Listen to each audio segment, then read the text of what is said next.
Welcome to the HR Empowerment Podcast, where we will uncover strategies and new insights from HR professionals who discuss up-to-date regulations, best practices, and the most pressing topics like diversity and equity, leadership, dealing with difficult situations, and much more that affect your bottom line and business. Thanks for joining us.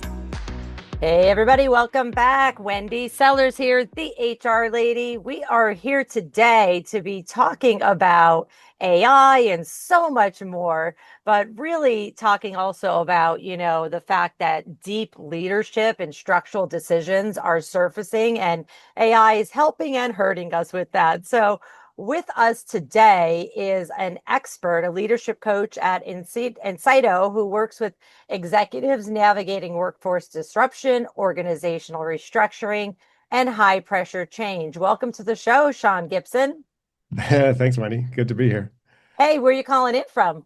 I'm in Calgary today, and it's almost spring-like, but who knows? It's going to snow tomorrow, and it's a little crazy. Oh boy, well, stay safe and stay warm. Tell our listeners a little bit about yourself and how you got to where you are now. Yeah, sure. So most of my career, I have been in technical work. I'm an engineer by in my education, and one thing I noticed early on in the work that we did, it was working on really complex systems in semiconductor equipment and lasers and different things. We could make easy decisions when teams were just okay, but it took real deep team cohesion to make the harder decisions. And we ended up using some coaches along the way, and it always kind of stuck with me that that was important. Besides doing all the technical work and the sensors and software and all the engineering we did, that we needed to stitch together the relationships if we wanted to do the really powerful things. And and over my career, I've been in business development and sales and marketing and leading different teams, and then into some international work. And I lived in Germany for a couple of years, and I kept noticing that if we don't have better leaders in our organizations, we just don't get the outcomes that we want. And that led me to thinking maybe what I should do is take my experience as a leader in this international work and the technical challenges people face and use that to help lots of leaders. So that's where I am today, helping leaders build better organizations and navigate through all the tricky things that everybody faces. Yeah, including workforce reduction and then, suddenly a surprising trust and alignment weakening. And so your goal is to flip it around and get employees to trust their leaders. Wouldn't that be nice?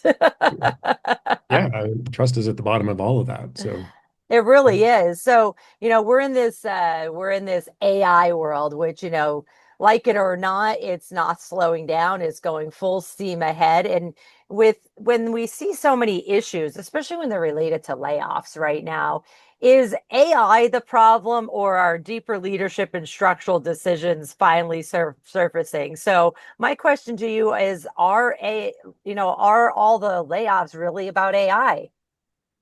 well, I think it's a simple, dramatic headline, but it's incomplete.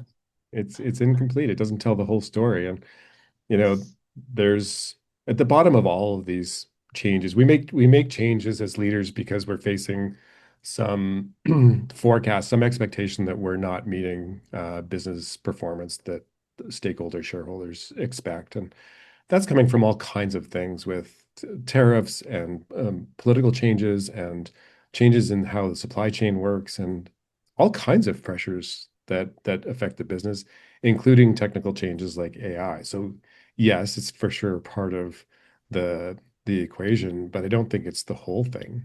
And it's just a whole lot easier to say, well, given this technical change, we're going to call that out as the reason. It's easy to understand, and it sounds smart, and for sure it's part of the equation. Yeah, absolutely. I was reading a study from McKinsey Global AI Workforce Survey, and it said that nearly 60% of executives say workforce reductions tied to AI are also driven by broader cost restructuring and productivity strategy shifts. What are your thoughts on that? Yeah, 100%, because we start to see how can we make we're always in the game of productivity shifts. That is forever and always what every business faces is how do I get more out of the limited resources that I have today? And and so when you start to see that AI can do something better and faster, then we gravitate to that. And it makes sense to call that out as part of the equation. But there are also other things, there's shifts in the market and the way the market works. And so then we need some restructuring as well to address that or strategy that's not working. We make bets that we didn't that aren't paying off, and so then we have to pivot. And sometimes it's easier to just say, well, it's AI. But at the same time as there's layoffs, there's also, you know, IBM's talking about mass hiring of junior level, entry level positions to address and build a middle tier part of their workforce that's going to be missing if they don't do something about it. So it's also a cause for hiring as well. Yeah, it really is. And it's that same study or the same company, McKinsey, said that 70% of transportation or transformation efforts fail. But don't blame AI. Like you said, it's often due to leadership and cultural challenges rather than technology adoption itself. Oh, for sure. Yeah, absolutely. I mean, if we're just sitting around and twiddling our fingers, I don't know who's doing that anymore, waiting for AI to magically solve the problems, guess what? It also magically causes a lot of problems. Right. And I think it's also, it can be easy to have the tagline, yeah, we need to get on board and use AI to our advantage. But then the workforce and the organization is still like, yeah, I get it, but to do what and how are we Right. using it? Let's use it strategically, not just as a call to some sort of a random set of actions where everybody uses it on their own to improve their own individual, task. We can all use chat and it all helps us a little bit, but how do we collectively use it to our advantage and coordinate our actions with it rather than just leave it to each individual? I don't think we're there yet. Yeah, I completely agree. I teach how to use AI all the time, and it's surprising how many people figure it out real quick. But then there's also surprising how many people are only using it like a little tiny, tiny bit to help automate or just do research. And but you still need these things called humans because it's trust but verify. So somebody has to verify the information, correct? Yeah, absolutely. And I was working with another leader who his when his team is using AI, his workload was going way up because they weren't as juniors, they weren't able to discern the differences between the truth, and this was some tax regulation stuff. Uh, and it makes a material difference when they're consulting to their clients, and so then people with deep expertise have the discernment to see the nuances between what's right and wrong, putting an extra workload on them to figure all that out. Yeah, absolutely. Let's talk about, we were talking about trust a little bit, and that also trust and credibility go hand in hand. So how do we, you led a team through a 40% reduction and saw trust strengthen rather than collapse, which was amazing. Kudos to you. What did you do differently that helped preserve credibility and alignment, even though there was a reduction in staff? Yeah, I mean, that was when you have to do a 40% reduction, it tests everything. It tests, Yes. the culture that exists, it tests your strategy, it tests your own identity as a leader. Am I good enough? Did I make the right decisions in the past leading to this? What was my part in getting us to this point? But there's a lot of work, but before the crisis in building the culture and building trust that you can lean on. And I had a lot of I really believe in a high level of transparency. And if I give everybody the right information, they'll make great decisions with it. And so being really transparent and people knew that about the way I led, that when we entered the crisis, I think then they trusted that, well, I was also going to be transparent then as well. And so it's not so easy to develop credibility and trust in the moment. We have to build towards that. Um, I, and I think the other thing is that I tend to approach things with a real spirit of partnership and humanity, and that even though we're going to go through this drastic downturn, we're going to do it together and in a really human way. And I don't know what the future holds. I'm human about that. Uh, and so, just showing up as a real authentic person that has feelings about this and know that this has real impact on lots of people. Yeah, on actual humans, aka why we call it human resources, right? Mhm. There's some statistics from Gallup on trust that said organizations with high leadership trust experience, they actually get 50% higher employee engagement and lower voluntary turnover even after major changes because we see that a lot, right? We're doing layoffs or reduction in force, whatever you want to call it, for whatever reason. And then other people are like, all right, one foot's out the door, maybe 2 feet are out the door because I don't trust that it's going to be safe here. So how do we walk in, companies and their representatives through what unfortunately may be experiencing right now, either because of AI or other things that are going on in the world politically right now that we won't talk about? How do we walk them through like, hey, walk away from those those negative conversations, letting your employees know that you can trust us. We're all in it together. Yeah, well, and I think like when whether it's a workforce reduction or some other kind of crisis, it's a real opportunity to build trust. And in those moments, I think I focus on three things. It's talking about here's what we know, and there's a whole lot more that we don't know. So, some real transparency about I'm telling you what I do know, and I know that there's more, but also what we're doing and why. And when I say why, I mean including the communication about the how we make decisions that are consistent with our values. And when those values are in place, then people start to trust how we're going to make decisions, and they can kind of even forecast what the decisions are going to be because we've given them this framework of our values. And as soon as people see that we're consistent between our walk and our talk, they'll start to build trust in the future. And that's a major moment for people to decide, do I want to stay here because I trust this and I see it and I can see a future for myself, or I don't trust this, this is uncertain, and I'll generate all kinds of fear about this situation. And then it's better to move on. Yeah. And then the third thing was, but here's our next step. So that there's always a next step that is leading us towards a future, including more stability. Yeah, absolutely. I love that you wrapped in there company values too. Folks that are listening, please, please, please. I know you've heard this probably to your blue in the face if you hear it from me all the time is if your values that are usually on a board somewhere or on your Yes. website, if they don't match your actual actions, it's time to change those values, whether you need to, lessen them, improve them. I hope you actually go, hey, managers, by the way, that's not the way we act or behave in here.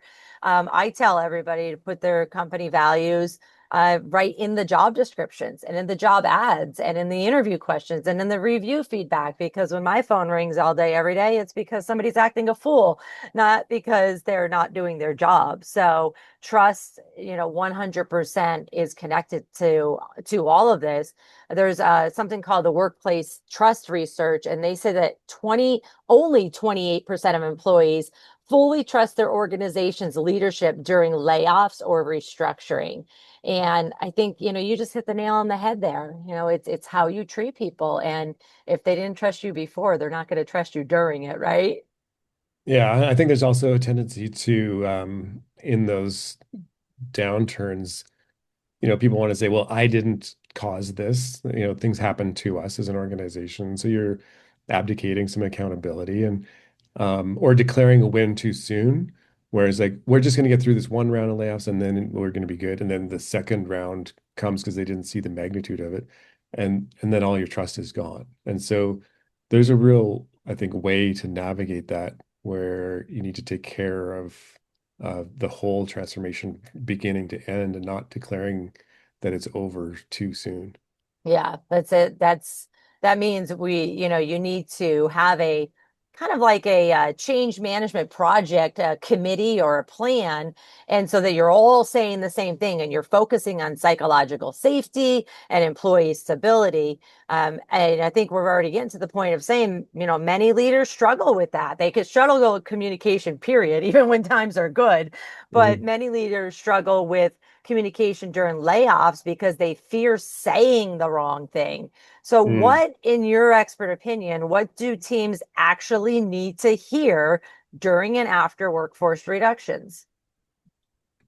I think the key word is integrity as a mindset for leaders. And when I say integrity, I mean that means we walk our talk, and it's easy to do the walking, where here's all my actions, here's the bold decisions I took, and here's what's going to happen. That part seems what I see is a lot of executives are very good at that. What they might forget is explaining why that's important, how it is consistent with their values, and how they're thinking.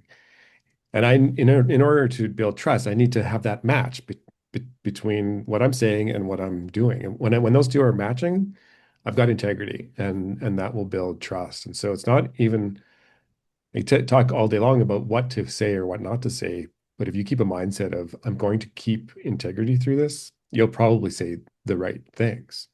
So people really want to know what you stand for. And so they can decide if they want to trust you or not. And that's important. Like, what are you standing for as you go through the change, whether it's a layoff or some other crisis?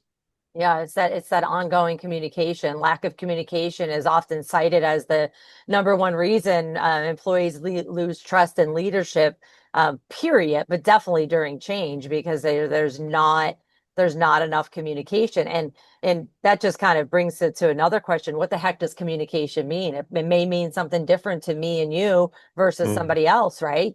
Based on our roles. Totally. And I think even important there to add in the communication of our body language and our emotions. And sometimes that feels soft and squishy when we're in these tough, you know, difficult decisions. But people need to perceive your emotions. That's part of the integrity equation. And so if you're saying all these things and you're emotionless, but at the same time saying we're going to do this, be fair and human about it, but you're not human yourself, well then there's an inconsistency right away, just showing up through your emotions, regardless of what you said. And so pay attention to expressing yourself, even if you're not an expressive type person. But then I think there's a formula for like what you communicate in terms of, what's happening and so what, why is it important? And then now what? People need to hear that rationale of what, so what, now what, so they can hear the context, understand why it's important, and know where to move next. Super important. Again, I can't stress, and I know this is, you specialize in helping leaders build credibility and communicate with transparency, and then of course support teams through uncertainty. Number one, are we going through a lot of uncertainty at this point in 2026? Yeah, there's uncertainty all over the place. And Yeah. it's easy when there's uncertainty to act out of our fears and even some of the the skill sets and capabilities that we learned as individual contributors or experts in a field. And now that we're in leadership positions, those no longer work. We need to be more creative and strategic, and that takes some courage to do that, pull that off. Yeah, it absolutely does. And it's not just in times of like negative change. It could just be, hey, because of AI, technology, competition, whatever, like we're growing like crazy. Well, that scares people too, right? Totally. Yes. Yes. All kinds of change scares people because they Yeah, don't know what's on the other side. What's on the other side is can be all kinds of things, and that brings worry, uh, but also excitement. And I think that's the energy that is really great is when we're at that tipping point of okay, it's time to go, and we're going, and this is going to be great. Let's go do it. Yeah, it's 100% the truth. I see it all the time. I feel like we're in a constant state of change no matter what. Even when we're like, okay, everything is good, the economy's all level, nothing too dramatic's going on, and boom, something else comes in, like a competitor that never existed before now shows up, and they might be wanting to steal your employees, right? And so if Mhm. your employees don't know if they're doing well, then they might go, okay, I'm going to hop over here. What are your thoughts on that? What are your thoughts of just helping our listeners? Like, what can they say to their employees when there is moments of uncertainty, but you don't want to lose them? Well, I think one thing we do a lot with clients is uh, creating a North Star that people can gravitate to and they're inspired by. And often it's between a vision which has got this kind of enduring quality to it and the annual goals and annual plan. And and when we have an inspiring North Star, it's something that everybody can anchor to and is inspired by. And that's worth staying for. And there's change around that it's meaningful and worthwhile. And when we do that, it connects to all the goals. So why are we doing all these different, why do we have all these parts of our business plan? Well, it's all leading to this North Star, and that's worthwhile. And I'm attached to that, and I want to see that through.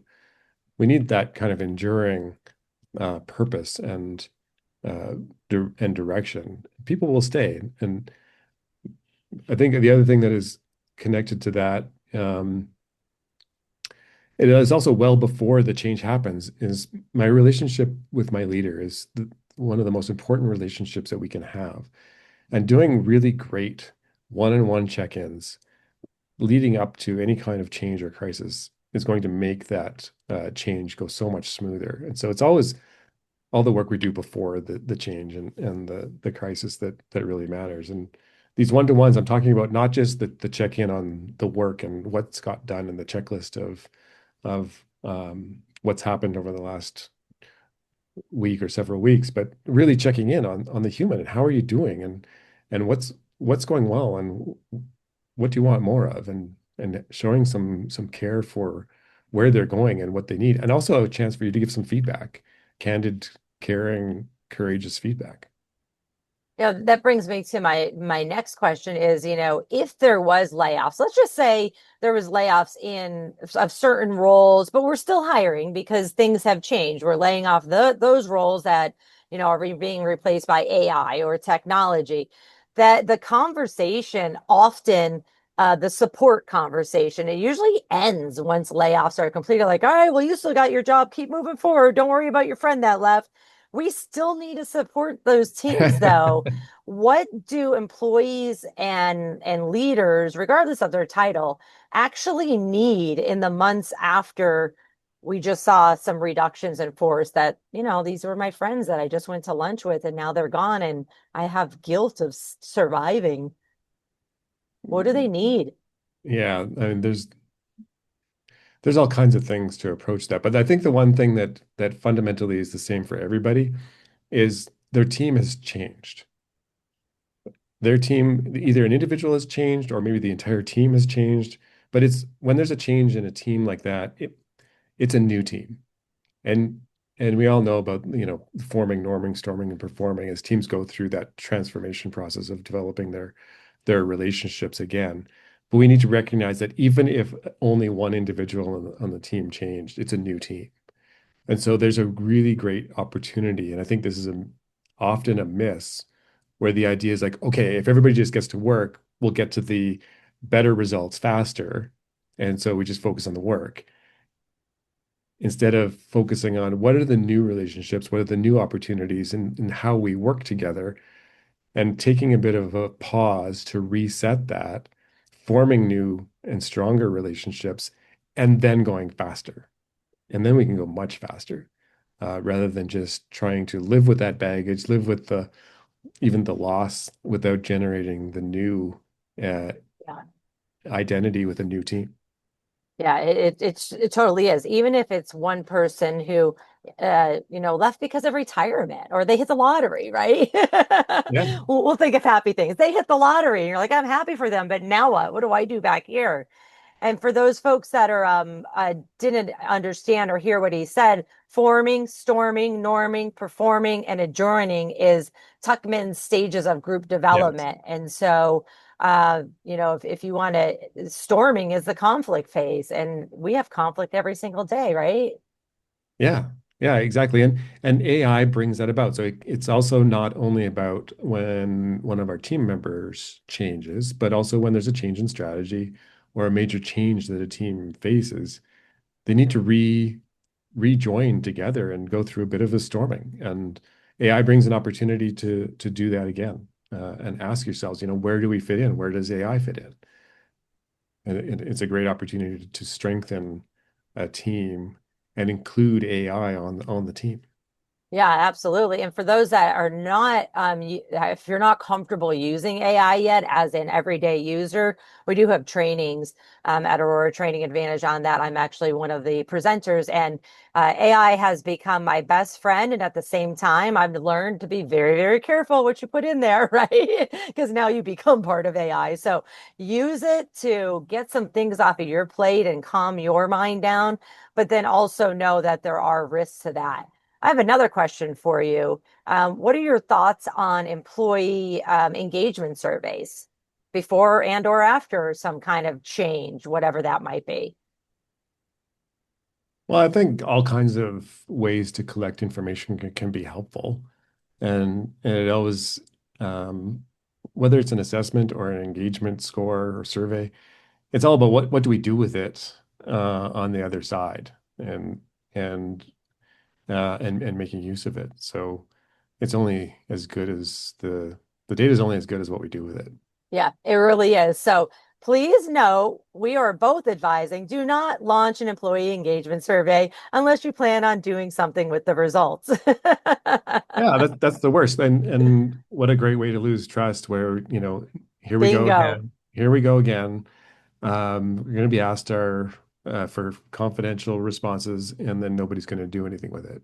That is a great way to lose trust. And on the flip side, when you really do actually engage and listen and make changes and then bring people into the change, um, well, then you're generating trust. Yeah, 100%. And remember, folks, that, we kind of started this conversation with reduction in force or layoffs, and it could be layoffs in one department while you're going full steam ahead in another and trying to fill positions. That's very confusing for the people that are let go, or they're like, well, why do we have 20 openings over here and we just let 20 people go? From the American Psychological Association's workplace stress report, nearly 74% of employees report increased anxiety and burnout following layoffs, even if they keep their jobs. So this is where, Shawn, what are your thoughts on, maybe using an employee assistance program to help with that? Yeah, I mean, for sure. And there's lots of ways to provide support. People need, even just the way you exit somebody can be in a human way or not. Yep. There's reference letters and employee assistance. I mean, there's a lot of ways, and I think it has to go back to, what are the organization's values and the way you want this to be perceived in the long run. Because there's a whole bunch of people left and having watched what has happened to their colleagues, and the impression that that makes is really important. Yeah, it really is. No matter what country you're calling in from, right? Absolutely. Yeah, absolutely. Super important. Well, before we wrap up, are there any resources that you'd recommend for our listeners to dive into deeper to help people get through change management in general? I think there's lots. There's one article I called it's from HBR about the 8 reasons that change transformations fail. And we've been using that a lot lately with executive teams. And I can send that to you. But it goes through this idea of We need to set a North Star or a vision and communicate it 10 times more than we thought. Because people need something to anchor onto about the future. And there's some really good advice there about the things you can do and have control over as leaders to help change management succeed. Awesome. Well, for our listeners, when Shawn sends me that, I will put that in our notes along with his contact information. Speaking of, how can people contact you and connect? Yeah, easy. So my email is Shawn, SHAWN, @insido.ca. And also I'm on LinkedIn, so you can reach out there as well. Excellent. I'll put that information in the podcast notes too. Any final words? No, I think, there's one thing about I've seen two camps with around AI that have emerged. There's one that is camp of using AI just for efficiency, and there's another camp about integrating AI strategically. And I think those leaders that are integrating it have a much better chance of avoiding these crises and layoffs in the future. So let's take it from a creative, generative approach and get more than what we ever expected from it. I love it. Well, thank you so much for joining us today. I appreciate it. Hey, everybody, I hope this podcast has been beneficial and helpful to you. Feel free to share and listen on YouTube, Apple Podcasts, Amazon, Spotify, or directly on the Aurora Training Advantage website. Thanks, Shawn. Take care, everybody, and thanks for joining us. Thanks, Wendy. Thank you for joining the HR Empowerment Podcast, brought to you by Aurora Training Advantage. We hope you've gained new insight and strategies to navigate the HR profession. We look forward to you joining us again on the HR Empowerment Podcast.